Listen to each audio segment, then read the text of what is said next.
Hey, it's John Singleton, and I'm talking to realtors today. So this is going on the YouTube channel, but I'll share it in a couple different places.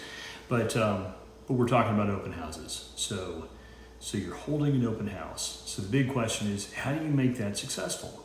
So I'm at an open house right now, and I brought a bunch of gear with me. And part of the reason why I brought a bunch of gear with me is that sometimes you're sitting in an open house, you're between people coming through. We've had somebody come through. I know there's somebody else on the way, but the bottom line is, right this second, I'm just sitting here and I am tired of calling and texting people today because I've done that about 400 times so far today. So I'm shooting video.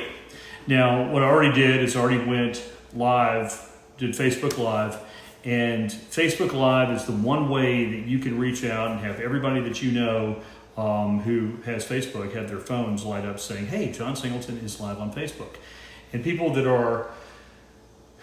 have time that can open that and watch it may do that. And it's going to be people that you're already connected with. And it's a great way to reach out and tell people one of just a couple different things.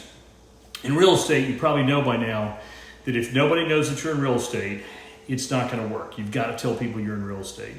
But the second thing is you've got to tell people that you're in real estate and you're out there working, you're out there doing stuff. If you're not out there doing stuff, then it doesn't really count.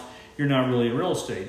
And then the third and final thing is you need to be continually learning, you need to be continually working, you need to be continually gaining experience, because if you're not, then you're stagnant. What people do want is they do want a realtor that is active, and they want a realtor that is trying to be the best they can possibly be, so that you can help them with the most important decision of the year. Their home is a huge deal, and I always think that it's always a $500,000 deal. Now the folks I work with that are doing things for $2 million or $3 million. They may not agree with that, but they do think that it's important. Folks for whom it's a $150 deal or $150,000 deal, they absolutely feel like it is a paramount, biggest decision they've ever made in their lives. So that's why I think it's at least a $500,000 deal. So this is a house. This is a little bit more than a $500,000 deal, but it's anyway. Sitting in a house that's $900,000. We just dropped it $50,000, so it's now only $850, which is awesome. It is super nice. I'm at 841 Rio Lindo. I just shared some stuff about that. This video is not about that, but you can do a successful open house at any price range.